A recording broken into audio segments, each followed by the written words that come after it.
La Maison de la Médecine et de la Culture est très, très heureux d'accueillir le docteur Cécile Bourg, qui est radiologue et présidente de l'association Cancer Rose, à l'occasion de la parution de son ouvrage Mamo ou pas Mamo, aux éditions Thierry Souka, sorti en août de cette année. Nous avions déjà reçu l'association Cancer Rose en 2018, en octobre 2018 en fait.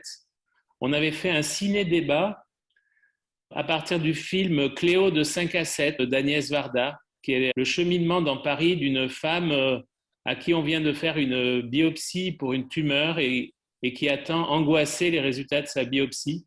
Le film se passait entre 5 et 7. On essaye de réaliser de l'enseignement en santé à partir des œuvres d'art. Donc c'est la parution de cet ouvrage cet été qui nous a donné l'idée de demander à Cécile Bourg de réaliser ce webinaire interactif. On est très attaché à ce qui s'appelle la responsabilité sociale, c'est-à-dire que tout médecin qui intervient pour donner de l'enseignement doit déclarer ses liens d'intérêt. Et donc là, je fais une déclaration de l'absence de lien d'intérêt avec l'industrie pharmaceutique. Alors, quels sont les objectifs de la série de webinaires? Alors, on voudrait montrer qu'il existe un vrai débat scientifique contradictoire autour de la mammographie de dépistage, qu'il existe des bénéfices possibles, mais aussi des effets nocifs certains, qui sont rarement présentés. L'objectif est aussi que chaque citoyenne puisse choisir de façon libre et éclairée d'effectuer ou pas une mammographie de dépistage entre 50 et 74 ans. Et ça, c'est relatif à la loi Kouchner de 2002. C'est un droit du patient.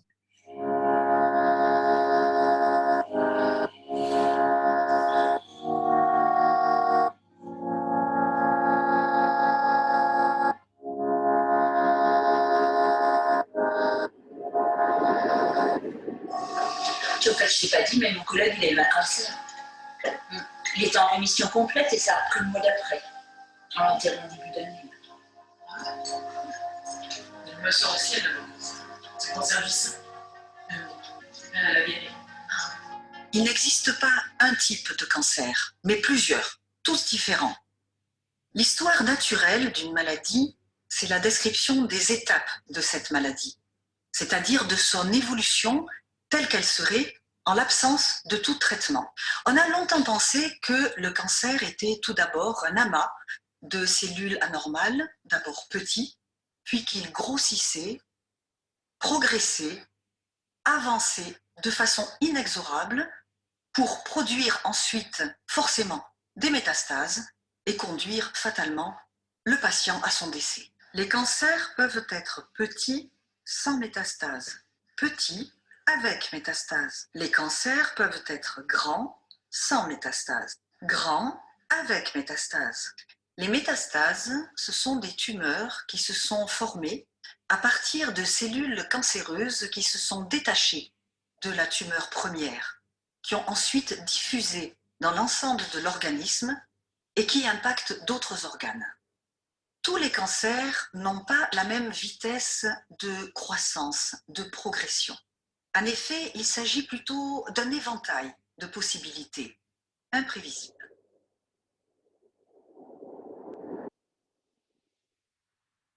Un cancer peut être rapide. Un cancer peut être lent.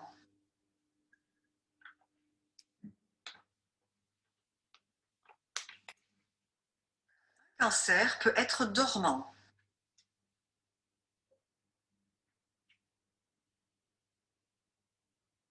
Un cancer peut être très lent. Les patients décèdent de vieillesse ou d'autres maladies avant d'être impactés par ce cancer. Un cancer peut être progressif. Il se manifestera par des symptômes qui amèneront la patiente à consulter. Elle recevra un traitement en temps et en heure.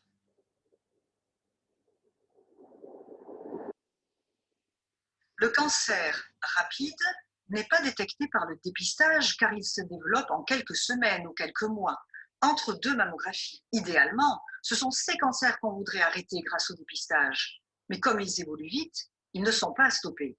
Les cancers dormants, qui stagnent ou même qui régressent, sont détectés par le dépistage. Ces cancers sont traités inutilement, car ils n'auraient pas mis en danger le patient. Le cancer qui évolue lentement ou très lentement sera également détecté par le dépistage et également traité inutilement. Pour les cancers progressifs, qui se seraient manifestés par un symptôme, le dépistage ne fait qu'anticiper sa détection et son traitement. Avec le dépistage répété tous les 2 ans, ce cancer progressif sera bien détecté par la mammographie et il sera traité, probablement avec succès. Si la patiente ne s'était pas soumise au dépistage, ce cancer progressif aurait fini par provoquer des symptômes et on aurait eu le temps, à ce moment-là, de le traiter. Ces symptômes peuvent être une boule, une déformation du contour du sein, un creux, une bosse. Cela peut être une rétraction mamelonnaire, un écoulement sanglant du mamelon, une rougeur inexpliquée. Le cancer progressif a besoin d'une, voire de plusieurs décennies avant de produire ses métastases. Non dépisté, il sera traité simplement un peu plus tard que s'il avait été dépisté, avec le même succès. En effet, les études comparatives entre des groupes de femmes dépistées et non dépistées ne montrent pas que les femmes dépistées survivent plus longtemps ou souffrent moins.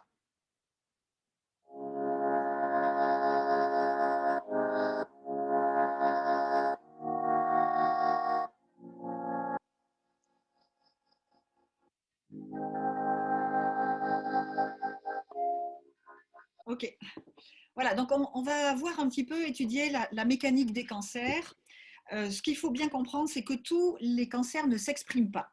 Comment est-ce qu'on sait ça? Eh bien, 2 constatations troublantes, une étude sur des femmes vivantes en 2 groupes comparés et des études d'autopsie. Alors, tout premièrement, la première étude qui a montré, qui a fait penser à ce fait curieux que tous les cancers vraisemblablement ne se manifestent pas, c'est une étude norvégienne qui a été faite en 2008 à l'Institut d'Oslo.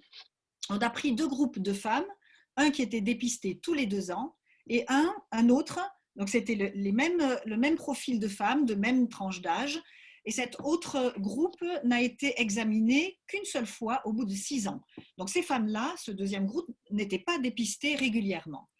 Le résultat qu'on a vu avec stupéfaction à l'époque, c'est qu'il y avait un excédent de cancer dans le groupe qui était dépisté tous les 2 ans, et ce avec la même survie des femmes dans les 2 groupes. Or, logiquement, si toutes les tumeurs évoluaient en cancer clinique, c'est-à-dire que si toutes les tumeurs avaient pour vocation de se manifester, on en aurait autant dans le groupe dépisté que dans le groupe non dépisté. Donc, ce qu'il faut bien constater, c'est que dans un groupe, il y a un excédent et vraisemblablement, tous les cancers ne s'expriment pas et vraisemblablement régressent puisqu'on ne les a pas détectés. L'autre constatation, donc, c'est les études d'autopsie. Donc là aussi, il y a eu plusieurs études d'autopsie dans les années 60 et 70, et récemment, une méta-analyse de toutes ces études d'autopsie. Et on se rend compte qu'il y a 4 fois plus de cancers chez des femmes décédées d'autres causes que dans la population féminine vivante au même temps des études. Donc, des cancers inoffensifs silencieux se trouvent dans les seins. Et on sait que dans la prostate, de plus de 60% des hommes de plus de 70 ans, on a des cancers donc indolents, non parlants. Dans le sein, à peu près 39 à 40% des femmes, et dans la thyroïde, de presque tous les adultes. Diapo suivante. C'est-à-dire que le schéma théorique de la dynamique cancéreuse que nous avons en tête n'est pas correct. On a en tête un schéma théorique qui est confortable pour nous, les médecins, parce qu'il est intuitif. Et c'est un chirurgien de la fin du 19e siècle qui a produit ce schéma intellectuellement confortable. Donc, il partait du principe qu'une cellule cancéreuse anormale va forcément développer un cancer in situ, c'est-à-dire dans le canal galactophorique, que si on ne fait rien, ce cancer va infiltrer, va forcément envahir localement, puis régionalement, puis à distance en produisant des métastases, et va fatalement conduire la personne au décès. Or, on sait maintenant que le véritable schéma de l'évolution cancéreuse est beaucoup plus compliqué et beaucoup plus intriqué. C'est un buisson de possibilités, ce n'est pas une linéarité. C'est-à-dire qu'un carcinome invasif peut régresser ou peut produire des métastases tout de suite, amener au décès ou régresser ou stagner. Le carcinome in situ peut évoluer, peut ne pas évoluer. Enfin, on a tout un tas de possibilités qu'on voit effectivement dans notre pratique qui correspondent vraiment à la vraie vie. Voilà, diapo suivante. Donc là, ici, vous avez donc les différents modèles de croissance tumorale. Le cancer rapide, ici, se produit en très peu d'années. Il a une première phase de croissance assez rapide, mais tout d'un coup, il peut tout d'un coup se manifester de façon ultra rapide. Le cancer lent, il a une évolution un peu plus progressive. Après, vous avez des formes de cancer très lents qui mettent vraiment beaucoup d'années, beaucoup de décennies à croître, le cancer stagnant et le cancer régressif. Ces trois dernières formes de cancer, le très lent, le stagnant et le cancer régressif, ne vont entraîner aucun symptôme, ni tumeur palpable, ni douleur, ni métastase, et ne conduiront pas l'hôte au décès. Diapo suivante. Lorsque vous dépistez, eh bien, voilà ce qui se passe. Donc, vous avez la barre rouge verticale qui matérialise le temps de dépistage et la barre verte horizontale qui matérialise l'apparition des symptômes. Vous voyez que les trois dernières formes de cancer dont on a parlé, le cancer progressif, très lent et régressif, eh bien, si on ne fait rien du tout, ils ne vont pas provoquer de symptômes. Si on le dépiste, si on fait le dépistage, on va tomber dessus. Mais le dépistage ne sert à rien puisque la femme va décéder d'une autre chose. C'est des cancers qui ne vont jamais s'exprimer. Donc le dépistage va le détecter, on va le traiter pour rien du tout puisqu'il n'aurait jamais entraîné de pathologie pour la patiente. Le cancer très rapide, il est raté. Pourquoi? Parce qu'il a un temps de séjour dans le sein qui est très court. Et là, le dépistage ne va pas le récupérer parce que c'est souvent les cancers d'intervalle. Ils se développent en quelques mois, en quelques semaines, voire parfois en quelques jours. Et la mammographie précédente est normale et la mammographie suivante qui est programmée dans les 2 ans arrive trop tard puisque ce cancer qui est très rapide par essence même va se développer très vite.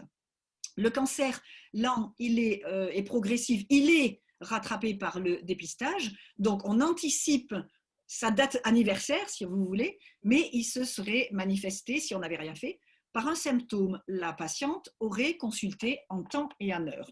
Pour cette forme de cancer, il n'est jamais trop tard, ni pour traiter, ni pour guérir. Diapo suivante. Alors, donc, il y a une étude d'un auteur américain qui est intéressante et qui s'appelle « Les petits cancers sont-ils bons parce qu'ils sont petits ou petits parce qu'ils sont bons ?» Et effectivement, comme vous pouvez le voir, il y a 2 données à prendre en considération, la taille tumorale et les caractéristiques biologiques. Les 2 données, taille tumorale et caractéristiques biologiques, donc c'est les facteurs biologiques inhérents à la tumeur, c'est-à-dire le facteur de multiplication du noyau, son potentiel cancéreux. Eh bien, ces 2 facteurs, taille tumorale et caractéristiques biologiques intrinsèques, ont une influence sur le pronostic. Mais comme vous pouvez le voir, une tumeur de grande taille et à caractéristiques biologiques favorables, c'est la bulle en haut à gauche, est susceptible d'avoir un meilleur pronostic qu'une petite lésion à caractère défavorable. C'est la petite bulle en bas à droite. Donc, la taille tumorale est plus déterminante en matière de pronostic dans la catégorie des tumeurs à caractéristiques biologiques défavorables. Ce qui veut dire que quand on dit ah ben c'est un gros cancer, donc il est forcément méchant, non. Vous pouvez avoir un cancer à caractéristiques biologiques favorables. Donc, les caractéristiques biologiques dans le pronostic priment. Ce sont les caractéristiques biologiques qui font que le cancer va être gros et les caractéristiques biologiques favorables qui font que le cancer va rester petit.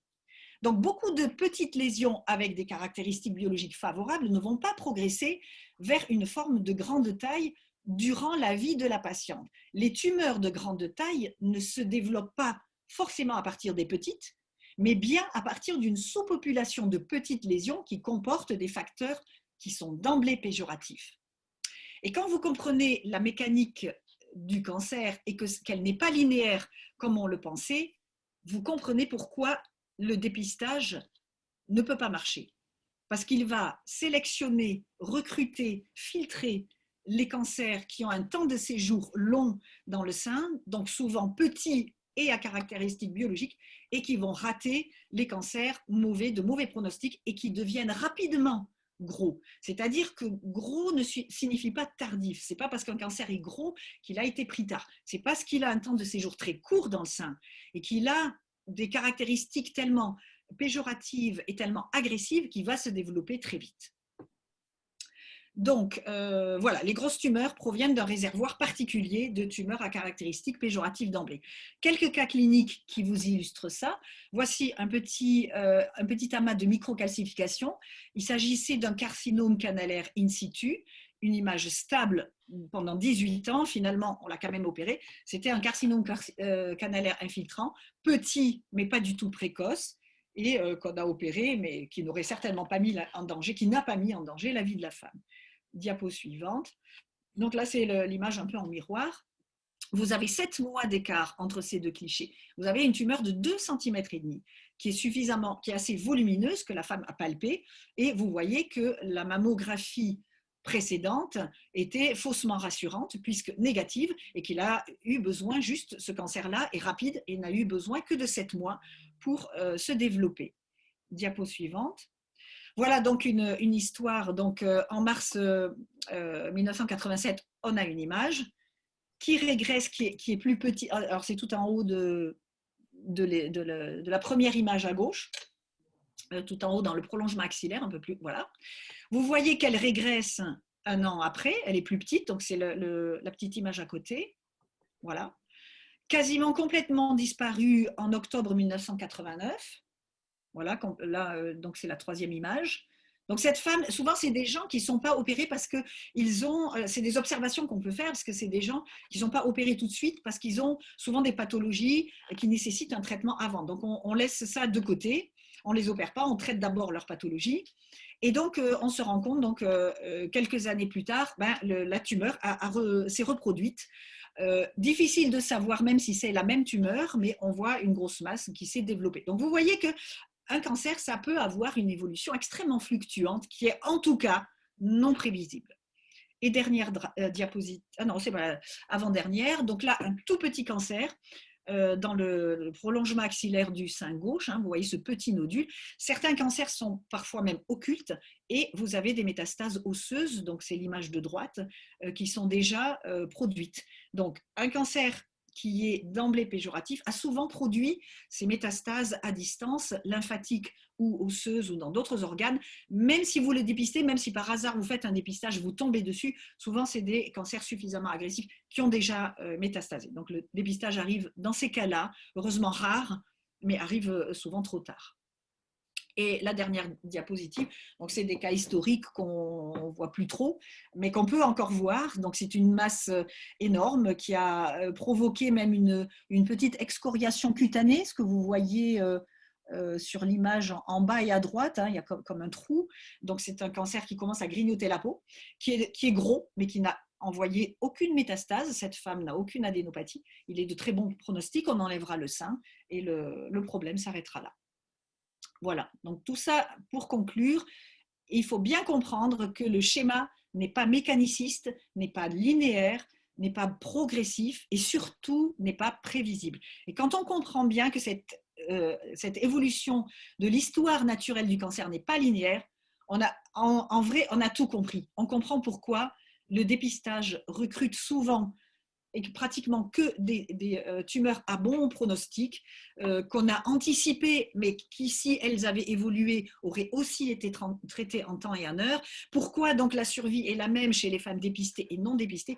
Et pourquoi on n'arrive pas à diminuer ce taux de cancer grave et le taux de décès qu'on a de façon annuelle, toujours le même depuis les années 90? C'est la fin. Merci Cécile. Peut-être donc des réactions du public. voilà, pendant une dizaine de minutes, un échange avec le public. Et Cécile vous répond. Elle essaye.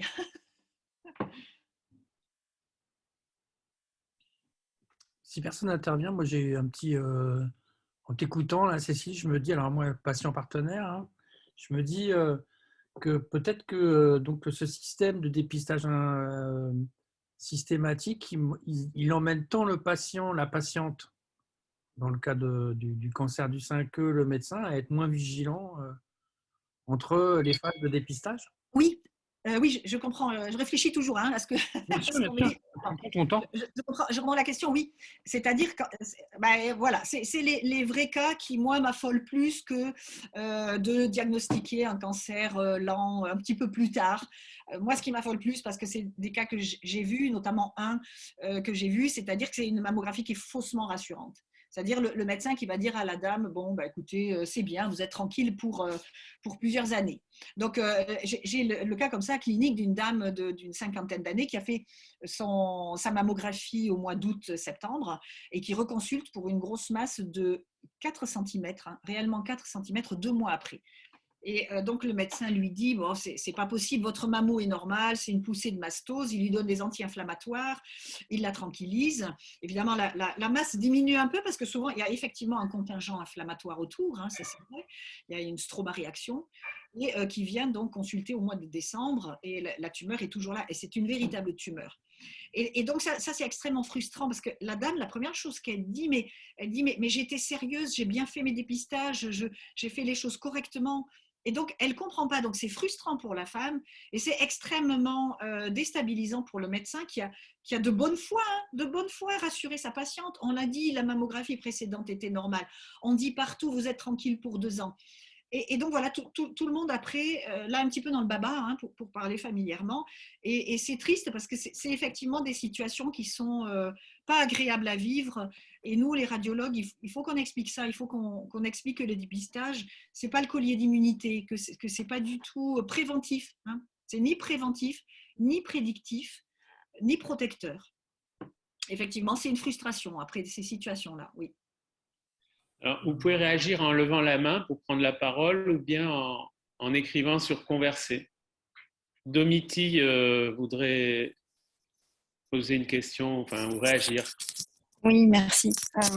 Donc moi, ma question, c'est du coup, on favorise vraiment le dépistage du cancer du sein, alors que pour plus de prévention, on devrait favoriser le toucher, enfin le palper au niveau du sein. Et ça, c'est vrai qu'on nous en parle régulièrement. Enfin, on nous en parle, mais c'est pas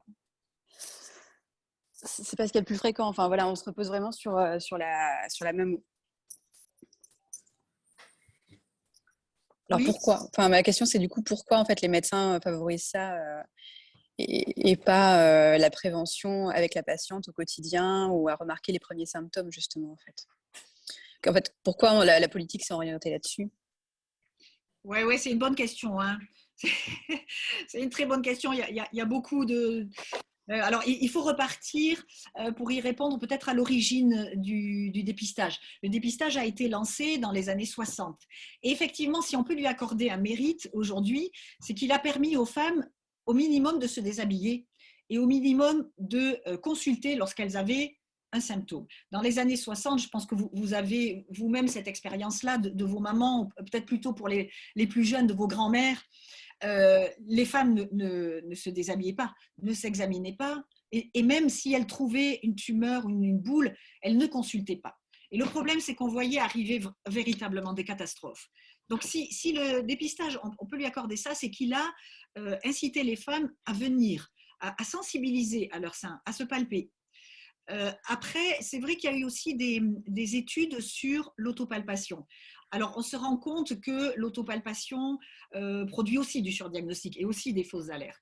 Et il y a 3 études, dont j'ai les références quelque part, 3 études qui ont montré que ça n'a pas diminué la mortalité. Mais comme vous dites, Domiti, c'est tout à fait pertinent, hein, parce que je pense un jour, dans un webinaire, on va en parler.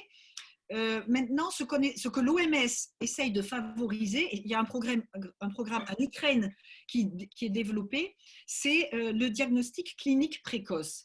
et rapide. C'est-à-dire qu'il s'agit de faire en sorte que la femme qui va palper sa tuméfaction ou qui va voir un signe clinique inquiétant, il faut qu'elle soit incitée par le corps médical, par les médias, par tous les messages sociétaux et médicaux qu'on envoie. Il faut qu'elle soit incitée à consulter. Il faut qu'elle puisse rentrer dans un parcours rapide de prise en charge et de traitement efficace. Alors dans nos pays maintenant occidentaux, c'est peut-être un peu moins le problème parce que c'est vrai que les femmes sont sensibilisées à leur sein et en général quand même elles viennent consulter, mais on voit encore des femmes qui ont traîné, qui se sont dit oh ça va peut-être passer, je vais attendre. Mais maintenant on change un petit peu de braquet et peut-être vous avez vu dans les dernières campagnes, c'était un petit peu moins les campagnes médiatiques, c'était un petit peu moins que dépistage. On dit aux femmes, palpez-vous et en cas de signes, voilà les signes, maintenant on les présente, on les liste, consultez et vous serez prise en charge. Mais c'est médiatiquement, ça a un petit peu changé. Alors pourquoi on continue à inciter les femmes à ce dépistage? Je pense que parce qu'il y a des croyances. Et parce que pendant 30 ans, on a vraiment farci la tête des femmes et des médecins aussi, de leur dire mais plus c'est tôt et plus c'est petit et plus c'est meilleur. Hein, plus tôt c'est mieux. Ces slogans, ils sont tellement faciles et ils sont tellement intuitifs qu'on y tient. Mais ce sont des croyances. Et je pense que c'est de l'idéologie. Et je crois aussi que de la part des autorités sanitaires, c'est difficile maintenant de faire machine arrière. C'est difficile de dire aux femmes, le dépistage, il ne marche pas. Mais on pourrait quand même dire au minimum aux femmes, le dépistage, il ne marche pas comme on l'attendait. Donc, c'est vrai que vous avez raison. Il faut au minimum dire aux femmes, ne vous fiez pas à ça. Ne vous asseyez pas juste sur le dépistage. Continuez à être vigilante, c'est ce que je dis en consultation, continuez à être vigilante, parce que souvent les femmes elles sont soulagées, ouf, j'ai rien, je leur dis oui mais bon, palpez quand même, s'il y a un signe, venez. On peut toujours au moins faire une échographie, on peut au moins faire un examen clinique et vous serez prise en charge. Mais pourquoi ça continue, ce dépistage? Pourquoi on y tient? Parce que c'est les croyances, c'est l'idéologie et qu'il y a des médecins qui sont encore convaincus. Je pense qu'ils ne sont pas tous de mauvaise foi. Je pense qu'il y a des médecins qui sont vraiment convaincus que ça sauve des vies. Voilà, peut-être qu'il y a des médecins qui ne lisent pas non plus les études récentes.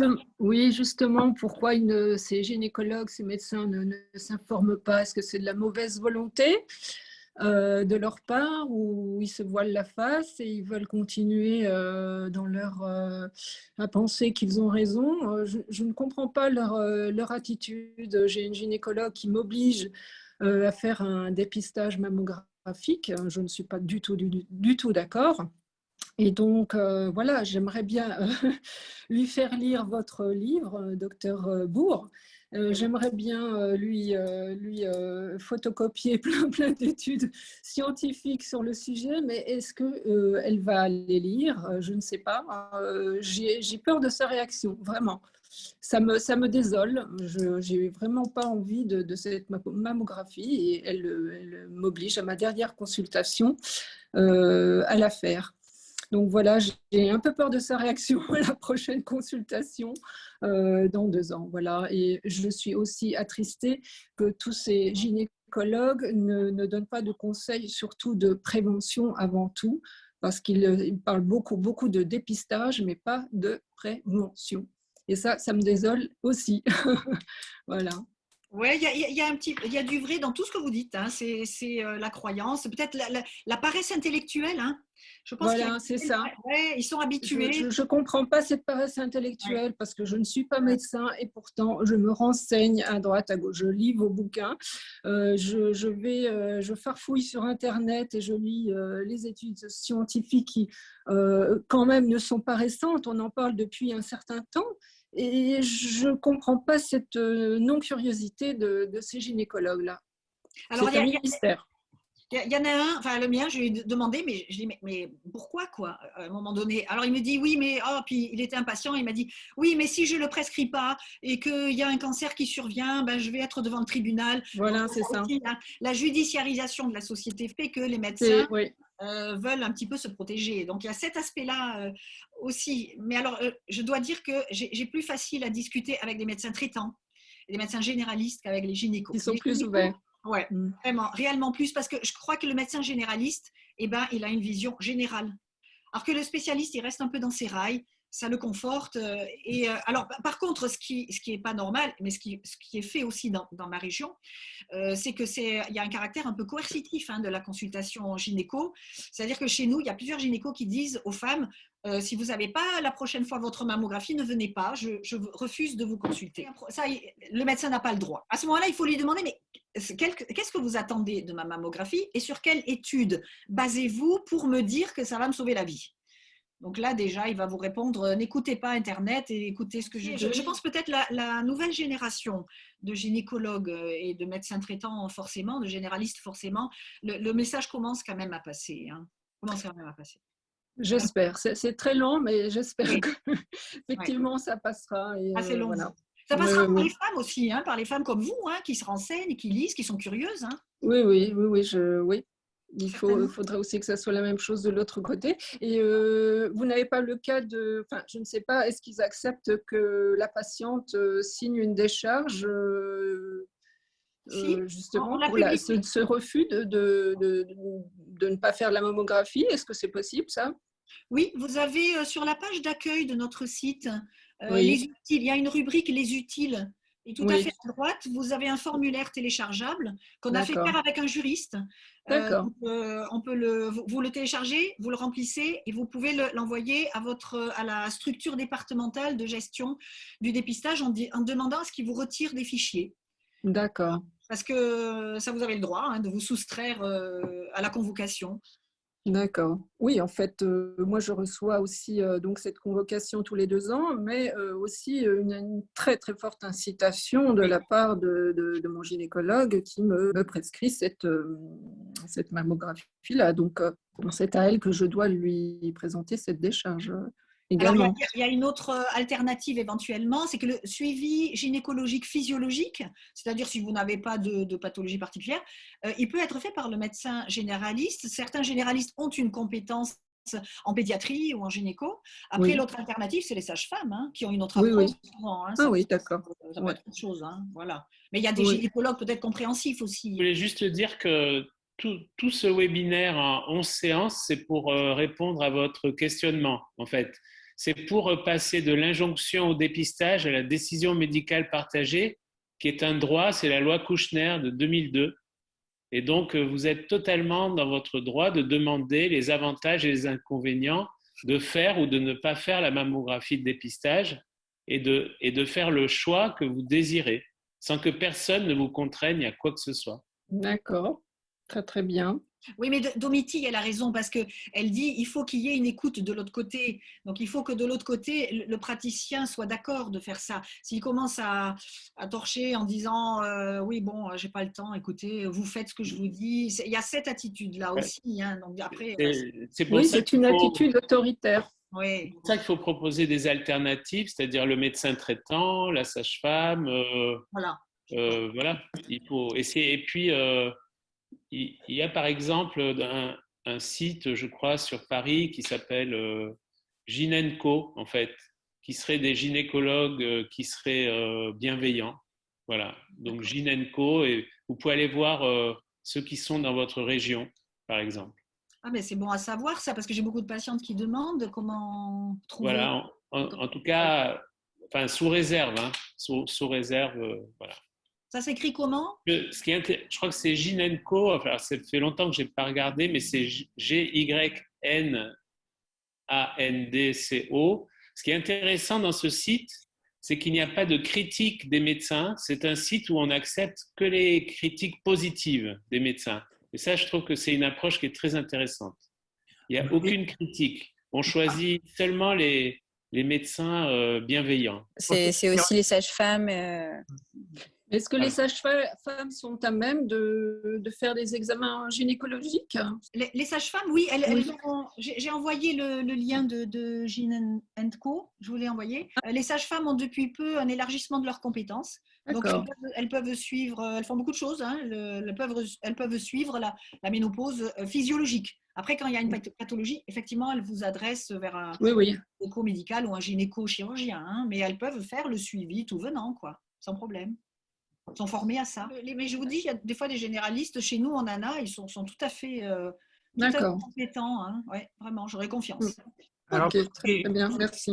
alors, pour ceux qui ne l'ont pas vu, en fait, Marina a mis le lien Ah oui. qu'a remis aussi Cécile avec un commentaire qu'elle dit c'est un site participatif créé par les patientes. Une soignante ne peut pas s'inscrire dessus. C'est vraiment le retour des patientes qui assure en fait de la bonne pratique du ou de la gynéco. Mais quelqu'un répond quand elle s'adresse Non, enfin, je crois que c'est juste des commentaires positifs sur les médecins consultés, en fait. D'accord.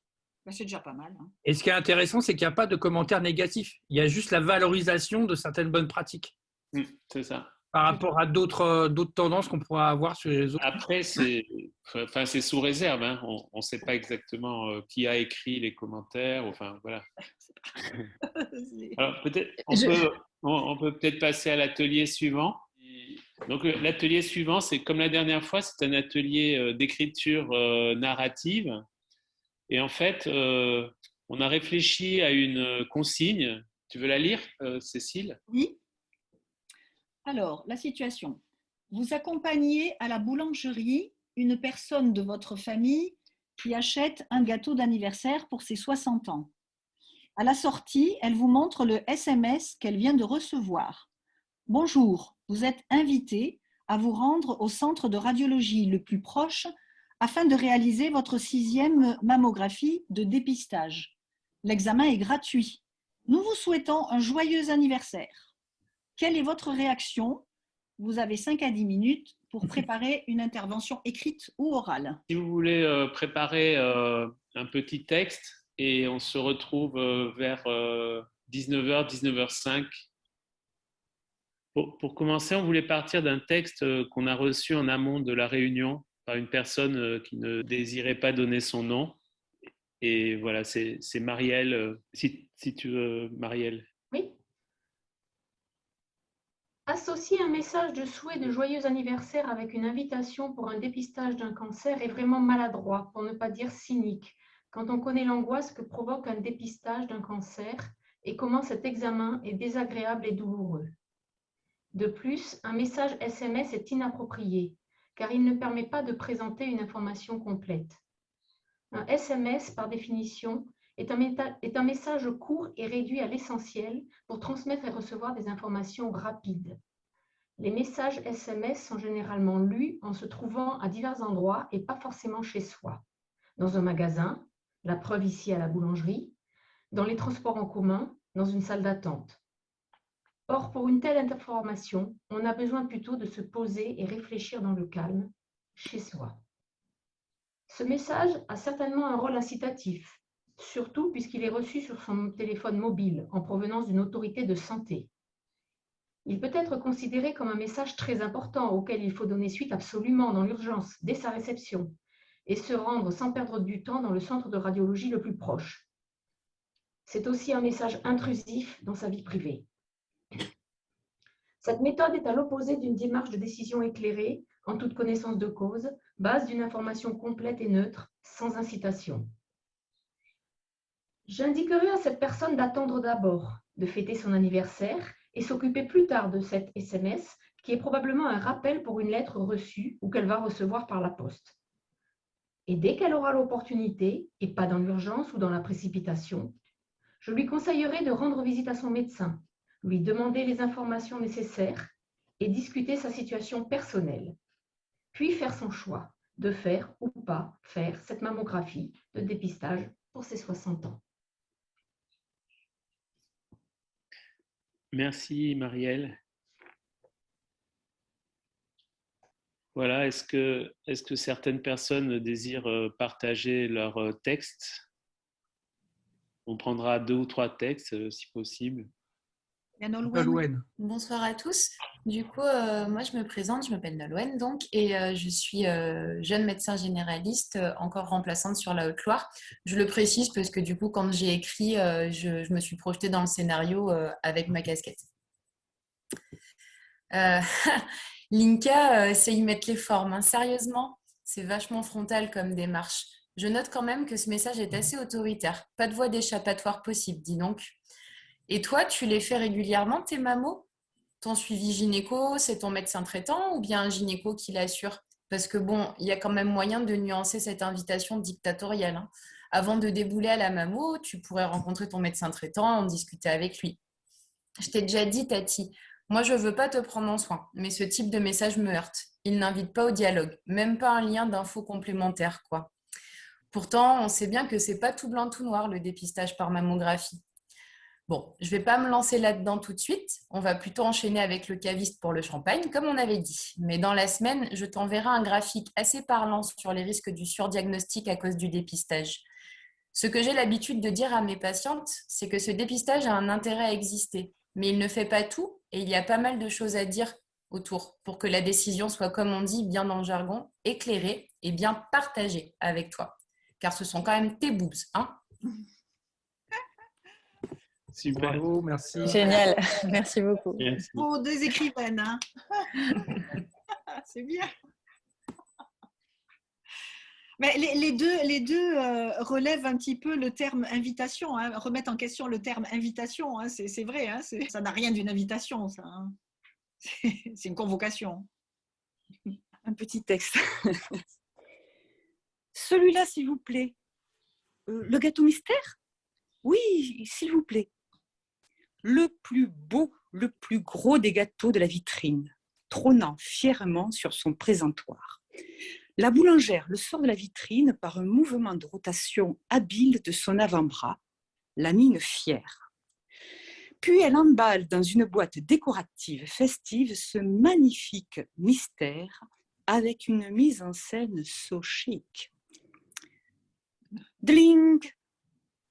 Ah! C'est la convocation de mon dépistage mammo. T'y vas, toi, au dépistage? J'y allais, puis ça m'a un peu passé. Ah? Pourquoi? Ben, tu vois, moi aussi, j'ai 60 ans. C'est le plus bel âge. On n'a plus rien à prouver, c'est une renaissance. La jeunesse de la vieillesse, en quelque sorte. Et quand tout va bien niveau santé, on se sent bien chanceux et on mesure, on déguste même cette chance de croquer la vie sans douleur ni angoisse. 60 ans, c'est le plus bel âge. Oui, je suis d'accord avec toi, mais quand même, ce dépistage, c'est important, non? Important? Tu parles. Ni prédictif, ni préventif, ni protecteur. C'est juste flippant. À 60 ans, je n'ai pas besoin de ça, moi. Tu vois, le sein, c'est peut-être comme ce gâteau mystère. Lorsqu'on le découpe, la surprise est encore plus grande. Aussi beau de l'extérieur, il peut renfermer une surprise à l'intérieur. Je reste à penser que tant que cette surprise n'est pas mauvaise, elle ne s'extériorisera pas et que le sein, tel le gâteau mystère, sera aussi beau de dedans que de dehors.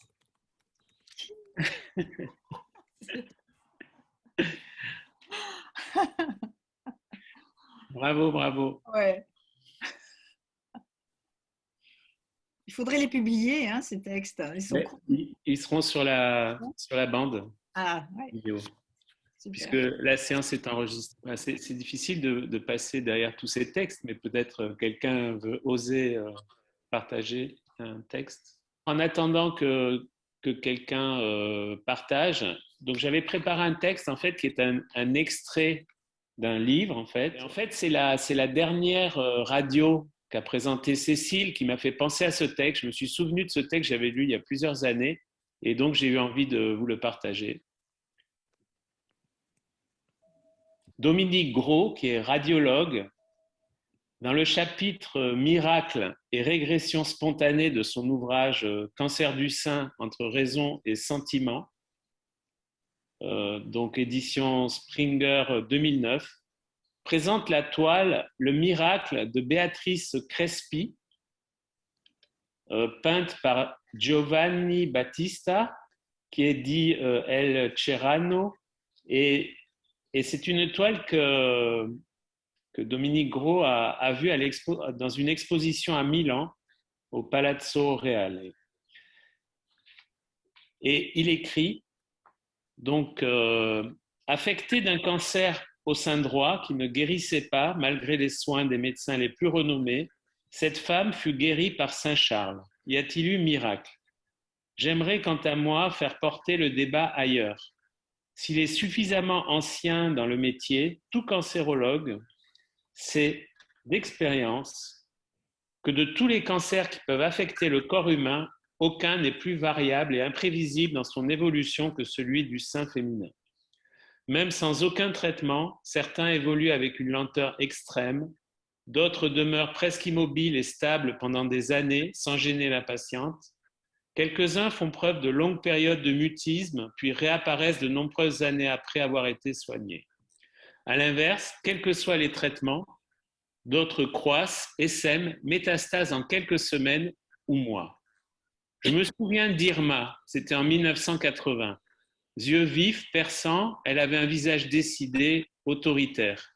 Une petite grosseur la tourmentait dans son sein droit. Je l'écoutais, l'examinais, c'était un cancer. Avant même que je ne prononce un mot, la voilà qui s'exclame. C'est cancéreux, je m'en doutais, surtout pas d'opération, plutôt morte que coupée. Et je ne l'ai plus revue. Bien des années après, en 1997, l'interne du service m'appelle, il désire me montrer une patiente. C'est un cancer, me dit-il, vous connaissez cette femme? C'est mon Irma, et 17 ans ont passé, alors comment allez-vous? Lui dis-je. Irma s'exclame, je ne veux rien, et surtout pas d'opération. Son cancer a progressé, mais pas autant que l'on pourrait s'y attendre. L'ensemble du sein s'est durci, envahi par le cancer. Par endroits, la peau du sein est œdémateuse, légèrement rougie, le mamelon rétracté. Vous savez, docteur, personne ne me coupera. J'ai maintenant 78 ans, je suis cardiaque, je ne vais pas mourir à cause de ce cancer. J'ai bien fait de ne rien faire, n'est-ce pas? Voilà. Les étudiants en médecine qui sont à la faculté de médecine de Nice ont la possibilité de recevoir une attestation, puisque la Maison de la médecine et de la culture a une convention avec la faculté de médecine et les activités qui sont proposées par la Maison de la médecine et de la culture, en fait, vous donnent droit à des crédits complémentaires. Donc, si vous voulez, vous pouvez aller sur ce lien, le lien du site Cancer Rose, envoyer un courriel et on vous renverra l'attestation si vous mettez vos coordonnées, courriel et votre nom et votre prénom, parce que la dernière fois, on a reçu des adresses courriels sans les noms et les prénoms, ce qui nous posait des problèmes pour remplir les attestations. Peut-être, Luigi, avant de passer au questionnaire, on peut peut-être voir s'il y a des réactions aux textes qui ont été lus. S'il y a encore un texte ou une réaction. Oui, moi je trouve ce message qui est bienveillant, donc c'est très incitatif parce que c'est gratuit. Et évidemment, voilà, je trouve ça aussi infantilisant comme message, évidemment non accompagné des avantages et des inconvénients de la mammographie. Donc, pas d'information qui accompagne ce message, quoi. Voilà, c'est tout. Je ne suis pas très forte en rédaction, donc je n'ai pas fait de petit texte. Mais voilà, c'est juste, je trouve ce message très infantilisant, quoi. Intrusif. Peut-être aussi, on passera peut-être dans une des prochaines séances une vidéo qui date à quelques années et qui calcule le budget aux États-Unis annuel pour le dépistage du cancer du sein, c'est 4 milliards de dollars. Et le fardeau, voilà. En prenant en compte de tout, 4 milliards, oui. Cette histoire d'information, parce que la concertation citoyenne l'avait demandé, à ce que la lettre soit accompagnée d'une information. Ça avait été demandé par les citoyens. D'autres réactions? Non, merci pour cet exercice. Moi, c'était la première fois que je le faisais. Je n'ai pas forcément envie de lire mon texte, mais je suis tout à fait d'accord. Enfin, ce que j'avais écrit, c'était vraiment ça, le côté intrusif. En plus, un jour qui est censé être quand même joyeux un peu pour soi, le jour de l'anniversaire. Ça rappelle quoi? Ça rappelle le temps qui passe, la maladie qui est insidieuse un peu. Enfin, c'est vraiment pas agréable, comme quoi en un SMS, on peut en dire des choses. Et moi, ce qui ressortait beaucoup, c'était le rappel à l'ordre. C'était très autoritaire. Ouais, ça invite pas à la discussion, quoi. Donc, et merci vraiment pour ces partages. Super. Bonsoir, c'est Gaëlle. Bon, je vous fais juste un petit coup. Je suis désolée, je suis arrivée en retard, donc j'ai raté une bonne partie de la présentation de Cécile Bourg, mais je regarderai la partie enregistrée. Bon, voilà, moi j'ai quand même la sensation, parce que quand je parle autour de moi de ce webinaire, tout ça, c'est tellement minoritaire en fait, le discours qui est tenu ici que. Et c'est vrai que des fois j'ai du mal à bien synthétiser l'idée, que j'ai l'impression parfois de limite passer pour une complotiste, quoi. Enfin, je ne sais pas si ça vous arrive parfois d'avoir cette sensation, mais et par les temps qui courent, en plus c'est vrai qu'on a des messages tellement contradictoires sur tout. Et même si bon, moi voilà, plus ça va et plus je suis convaincue qu'effectivement voilà, cette espèce de mammographie rouleau compresseur, c'est pas une bonne chose, mais j'ai encore du mal à défendre mon point de vue. Donc j'espère qu'au bout des 10 webinaires, voilà, ça ira mieux. Mais en tout cas, merci beaucoup. On espère. Merci Gaëlle. Merci Gaëlle.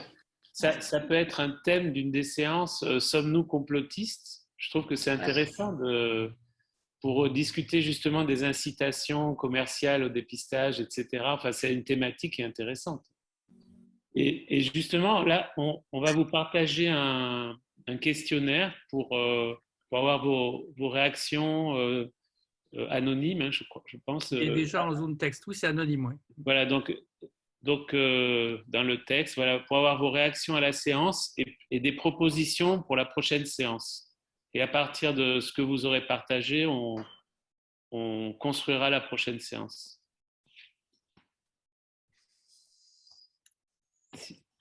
Ouais. Et puis, si vous avez des idées entre-temps, vous pouvez joindre le Cancer Rose Contact.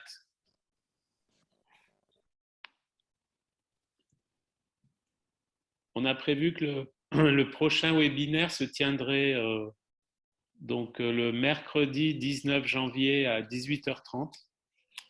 Et donc, entre-temps, on construira une séance en fonction de vos retours. En fait. Alors, on construit aussi les séances à partir du livre de Cécile, donc Mamo ou pas Mamo, où en fait, elle a déjà pensé aux questions les plus fréquemment posées qui lui ont permis d'écrire le livre.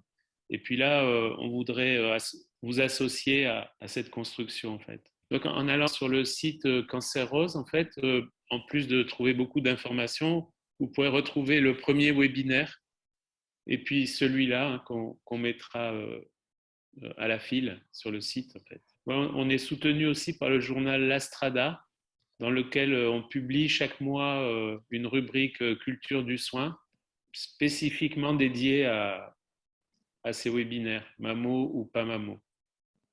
Et on a prévu tous ces webinaires du fait de la complexité de... Oui, pardon, je ne voulais pas interrompre votre propos. Je voulais juste rebondir parce que du coup, quand vous parlez des attentes, etc., et des outils à disposition, c'est vrai que alors, moi, je découvre la Maison de la médecine et de la culture, donc j'irai faire un petit tour sur votre site pour voir un petit peu ce qu'il en est. Et par contre, Cancer Rose, ça fait un petit moment que j'ai l'habitude d'aller farfouiller dessus. Et c'est vrai qu'il y a de chouettes outils. Et dans mon texte, j'ai parlé d'une espèce d'affiche ou d'infographie et je voulais quand même la partager avec tout le monde, pour celle qui a été faite par, je crois que c'est Cochrane qui l'a faite, ce graphisme avec plein de petits points et qui montre bien les surdiagnostics, les véritables vies prolongées, etc. Et je trouve que c'est un graphique qui est très, très, très parlant. Dans les échanges qu'on a eus ce soir, c'est quand même assez marquant de voir que on se pose la question, qu'on soit médecin ou qu'on soit patient, pourquoi on en arrive là, pourquoi on est dans cette conduite, pourquoi nous, en tant que médecins, on continue de mener des examens qui finalement restent quand même interrogés. Alors, il y a la pression de la formation, hein, très je suis centrée, avec pareil, une relation très verticale, hein, très paternaliste finalement de la médecine qui évolue heureusement aujourd'hui, mais qui évolue doucement. Et puis parce que voilà, les premiers canaux d'information sont souvent portés par des avis d'experts qui ont souvent des avis assez tranchés. Les collèges ne sont pas toujours actualisés des revues indépendantes et des études indépendantes, puisque parfois sont aussi financés. Et je trouve que c'est des types d'outils que vous mettez à disposition sur Cancéreuse sont très, très utiles, notamment pour justement partager cette décision avec les patientes. Parce que ce soit pour le cancer du sein ou pour autre chose, c'est toujours très difficile de naviguer dans le doute parce qu'il faut être humble. Quand on est soignant, on est aussi dans un questionnement perpétuel. Les données, elles sont reconnues pour être périmées au bout de 5 ans. Donc finalement, c'est toujours une réinterrogation permanente. Et ça permet justement de discuter ensemble parce que ni le patient ni nous n'avons la réponse. Et donc, c'est une marge de risque qu'on essaye de prendre ensemble. Et chacun a sa jauge, en fait, finalement, à donner. Et je trouve que ce graphique, du coup, il est assez intéressant. Et en parallèle, vous aviez fait aussi une vidéo qui est accessible aussi sur YouTube en accès libre, justement sur l'intérêt et toute la discussion par rapport au dépistage. Et je trouve que ce sont des outils bien didactiques et clairs, justement pour dire que la réponse ne l'est pas du tout, mais que par contre, elle invite surtout au questionnement et à la discussion, en fait. Merci beaucoup, Nolwenn. Ça me fait plaisir que ça soit utile. Mais je pense qu'on va faire, je crois qu'il y a un webinaire qui sera prévu, hein, Jean-Michel, sur les outils. Ça peut être le prochain, justement, avec peut-être justement peut-être la révélation, je ne sais pas si c'est encore le moment de le dire, avec un OAD différent de celui de Cochrane, qui sera un OAD avec une population française, si j'ai bien compris. Oui, c'est l'OAD cancérose qu'on a fait effectivement sur des données françaises que vous pouvez regarder éventuellement déjà comme devoir de vacances si vous voulez. On peut en parler. Mais le problème, c'est que je n'ai pas encore expliqué le surdiagnostic. Oui, je pense peut-être une séance sur le surdiagnostic avant de passer à l'outil de l'aide à la décision, en fait. Si ça convient à tout le monde, on peut faire ça, oui. Ouais. On pourra regarder ce que les personnes ont écrit et puis et voir si ça peut être intéressant de faire le surdiagnostic. Mais on a une ou deux séances sur le surdiagnostic parce que c'est complexe. Mais il faut dire que cet outil, je crois que c'est plusieurs mois ou années de travail que pour le concevoir, hein, je crois. On a mis 2 ans.